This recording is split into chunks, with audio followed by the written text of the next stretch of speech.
O nosso entrevistado é Roberto Valério, que é vice-presidente da área de educação à distância e marketing aqui da Croton.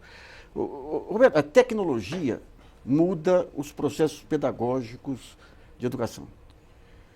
A tecnologia muda muito, né? A tecnologia está mudando muito o mundo e não podia ser diferente com a educação. A gente tem vários exemplos. Acho que a tecnologia, quando a gente fala de informação, ela muda muito porque a quantidade de informações que nós temos sobre o aluno hoje, sobre o que a gente chama da jornada do aluno, ela é muito grande. Então a gente consegue ajudar muito o aluno na jornada dele e muitas vezes antecipar alguma fragilidade ou algum senso de desistência, um princípio de desistência de um determinado curso ou de uma dificuldade em uma determinada disciplina e ajudá-lo com algum material extra, com o contato de um professor, com o contato de um tutor. Esse é um exemplo. Tá. Né? Algum tempo atrás se difundiu a ideia aí de que cada aluno tem que ter um ritmo de aprendizado diferente, o que foge daquela compartimentalização de conteúdo da escola convencional. Nos cursos de educação à distância, como é que é feito? Os cursos de educação à distância, tipicamente, ele oferece mais flexibilidade, mas de qualquer forma o aluno tem que cumprir uma certa jornada dentro de um determinado tempo. O conteúdo é o mesmo para todos?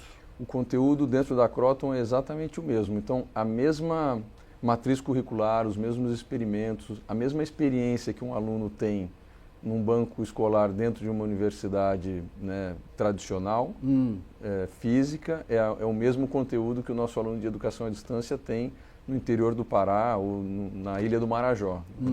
Essa ideia de centrar a educação em projetos com começo, meio e fim e dar flexibilidade para o aluno buscar a informação, a tecnologia favorece. O Brasil já está incorporando isso ou ainda não? Eu acho que está, assim, ela não está em toda a sua extensão, mas sim está incorporado.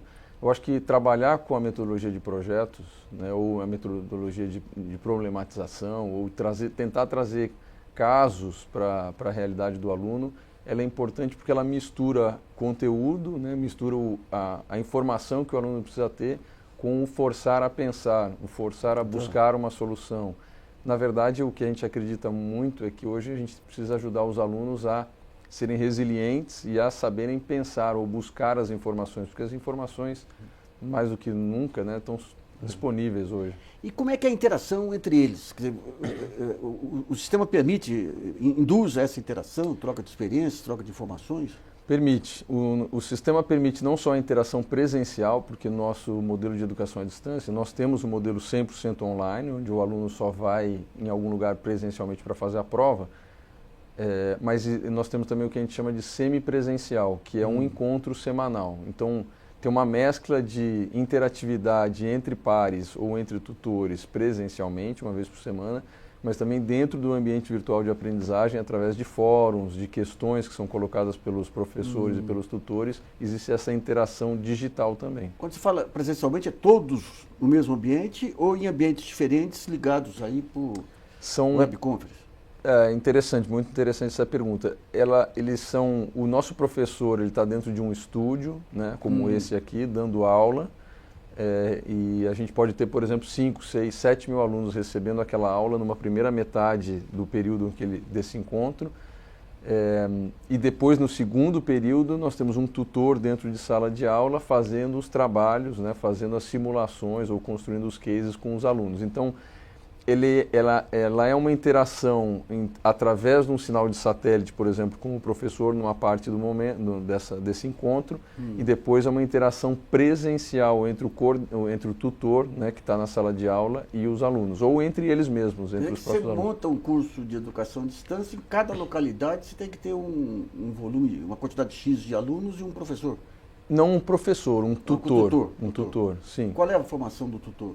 A formação é sempre na área com uma pós-graduação. Então, se é, por exemplo, um curso de administração, a gente tem um especialista, né, um professor dando aula no estúdio, mas localmente alguém com formação em administração de empresas, com alguma pós-graduação, aí pode ser uma pós-graduação mais específica. Tá. Mas tem que ser com relação à área de conhecimento. Essa questão, um dos problemas que se aponta aí nos cursos de educação à distância é a questão do absenteísmo. Como é que vocês trabalham isso? Muito interessante. É por isso que a gente incentiva muito a interação física e virtual. Por quê? Porque o fato de você ter alguns fatores de engajamento, entre eles os pares, né, os alunos, o tutor, ou essa experiência de estar lá presencialmente, ajuda muito. Esse é um fator. O outro fator de engajamento que a gente olha muito é o fator do tutor à distância, porque o aluno, durante a aula, né, presencial, ele está lá com esses elementos que eu comentei, mas se ele está estudando em casa, sozinho, à noite, ele pode fazer uma pergunta para um tutor à distância, que responde para ele pela internet. O período todo. Fica, muitas vezes, claro que de madrugada não, mas o tutor responde no dia seguinte. Mas acho que algumas coisas interessantes, e vai para a sua pergunta relacionada à tecnologia, o que a gente usa muito é não só responder perguntas que o aluno faz, mas muitas vezes identificar assuntos que são importantes para o aluno, dada aquela determinada jornada, e fazer com que o nosso tutor entre em contato com esse aluno. Então, eu vou dar um exemplo, que tem a ver com frequência, que você acabou de perguntar. Eu consigo saber se o aluno está indo nos encontros presenciais uma vez por semana, eu consigo saber se ele está acessando o ambiente virtual, porque eu consigo ter essa informação através dos acessos de internet dele, e consigo saber quais os exercícios e os conteúdos que ele leu.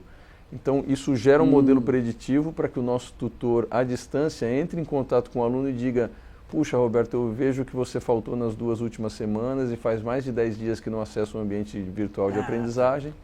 A sua prova é daqui a 15 dias, provavelmente você não vai ter tempo suficiente para cobrir aquele conteúdo. Vamos montar um plano de estudos daqui até o dia da prova para que você consiga cumprir tudo isso?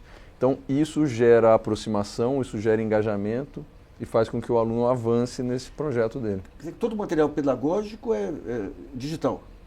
Todo o material pedagógico é digital. Nós também temos materiais físicos, mas todo o material pedagógico é digital e interativo, ou seja, muito mais que só um PDF, um material digital. Ele já tem interatividades com fotos, vídeos, áudios. Esse conceito de game também, que tem sido... Vocês usam esse conceito de mudar de... Usamos. Tá. Nós temos, dentro do nosso modelo pedagógico, nós temos um elemento chamado desafio nota máxima, que é como se fosse uma revisão dos conteúdos que o aluno teve durante o curso de graduação dele, mas ele faz isso em cima de uma plataforma de Adaptive Learning, que é basicamente, a plataforma entende quais são os gaps do aluno em função dos exercícios que ele vai fazendo, das respostas que ele vai dando, e vai incentivando o aluno através da gamificação para que ele complete aqueles conteúdos. Então, reconhece a jornada à medida que ele vai avançando e aprendendo sobre um determinado conteúdo e usando a gamificação como um incentivo para ele. Os dados que vocês usam para analisar os alunos são os dados de leitura, os testes que ele responde... Frequência. Tá. No caso aí da inflexibilidade do currículo, como é que vocês introduzem esses novos temas aí? É a parte? De que maneira que casa essa identificação de demandas de formação do aluno com a necessidade de cumprir um currículo rígido? Muito interessante. Como é que a gente encara isso aqui na Kroton? Nós fazemos de 2 maneiras. Obviamente tem os inputs que vêm do Ministério da Educação, de o que precisa ser dado para o aluno, mas nós temos uma plataforma que é ao mesmo tempo uma plataforma de empregabilidade para o aluno, mas também é uma plataforma onde nós temos acesso via as empresas que estão nessa plataforma de quais são os conteúdos ou quais são os conhecimentos que os alunos precisam ter para que eles possam desempenhar bem um determinado trabalho em uma vaga de trabalho dessa empresa. Essa plataforma chama-se Conecta, exatamente por essa ideia de conectar o aluno ao mundo do trabalho e conectar o mundo do trabalho a nós, para que nós possamos montar os nossos currículos, os nossos materiais para endereçar todos os temas que são regulatórios do MEC, mas também o que o mercado de trabalho precisa. Você está falando isso em cursos de extensão, ou está falando também no curso básico? Cursos de graduação. De graduação. Cursos de graduação.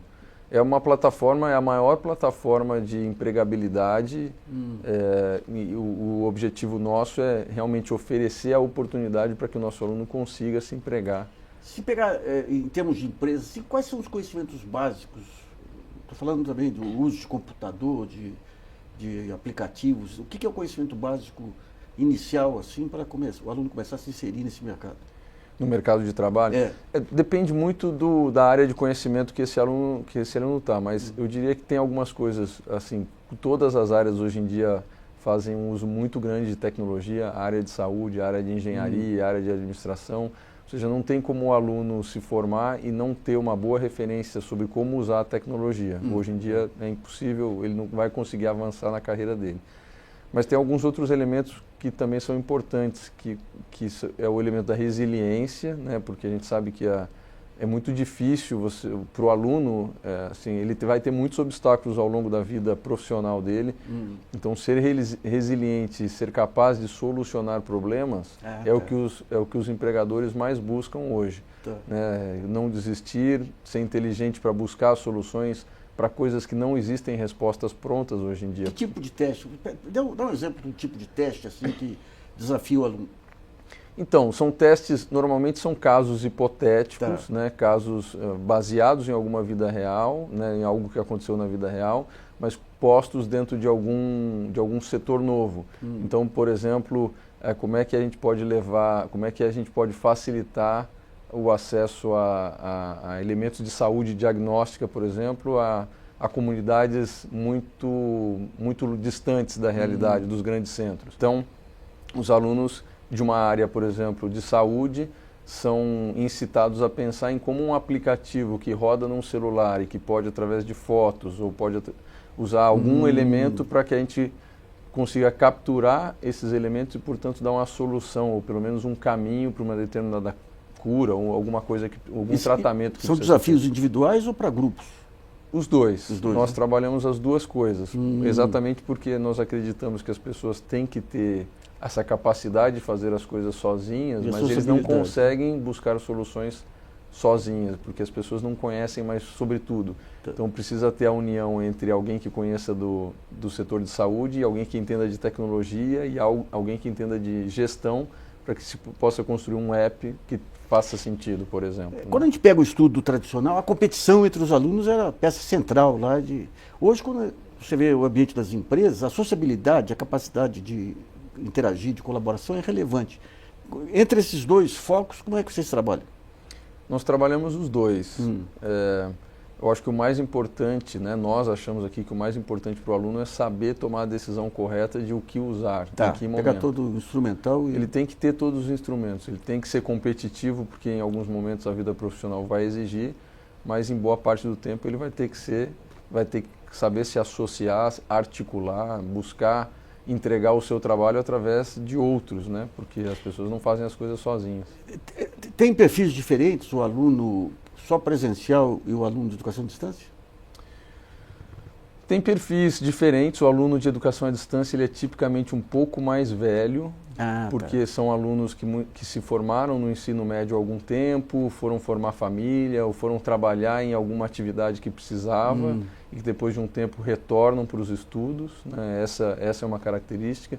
É um pouco mais feminino, mas muito mais por um aspecto histórico de que os cursos de educação à distância eles estavam muito calcados em licenciaturas e pedagogia, que são tipicamente femininos, mas à medida que a gente lança cursos de saúde como enfermagem, fisioterapia ou mesmo as engenharias, isso tende a se equilibrar. Só para entender uma coisa, a aula quando é dada é ao vivo ou fica armazenada e o sujeito pode conferir a hora que quiser? As duas coisas. As aulas são dadas ao vivo, e ficam desde esse estúdio, e entre 48 e 72 horas depois elas estão disponíveis no ambiente virtual de aprendizagem. Dentro daquele tema que eu te comentei sobre flexibilidade, né, que a educação à distância oferece flexibilidade, assumindo que o aluno não pôde ir na aula presencial, né, na transmissão ao vivo, ele não vai perder esse conteúdo e vai poder assistir depois em algum momento. Algum momento que pode ser, inclusive, entre o trabalho e a casa dele, no ônibus, através de um celular. O celular virou, né? Que é parte da realidade hoje. Isso. O desempenho médio do aluno presencial e do aluno de educação à distância, como é que é? Então, a média, o curso de educação à distância, ele na média tem uma evasão maior, o que significa dizer que quem chega no final são os mais resilientes, isso historicamente falando. Então, quando a gente olha o histórico, a performance acadêmica dos alunos de educação à distância, em alguns momentos elas são superiores. Mas, Luiz, é muito difícil dar essa resposta, porque depende do curso, depende da área, depende da região geográfica. Então, acho que a gente seria injusto classificar qualquer um dos dois como melhor ou pior, né? Depende muito do... E hoje as telecomunicações dão conta aí da interatividade no celular ou em casa, ou tem regiões com mais dificuldade? Eu diria que hoje é mais fácil do que há alguns anos atrás. A educação à distância no Brasil cresceu através da transmissão via satélite. Hoje, cada vez mais é através da internet, porque as redes de telecomunicações são melhores. Mas, dentro da Kroton, por exemplo, nós trabalhamos com elementos que já assumem que o aluno, em alguns momentos, não vai ter acesso à internet. Então, por exemplo, as aulas... Ele pode assistir num streaming ao vivo, mas ele também pode baixar no seu celular ou no seu computador, porque pode ser que ele só tenha acesso numa determinada hora do dia, onde ele abaixa os conteúdos e depois estuda sem acesso à internet. Hoje, a população que estuda educação à distância nacionalmente é de quanto? Hoje é um pouco mais de 1,5 milhão de alunos. 1,5 milhão? Isso. Tá. Maravilha, muito bom. Bom, essa entrevista vai integrar a parte de educação da plataforma Brasilianas, uma colaboração da TV PUC com o jornal GGN.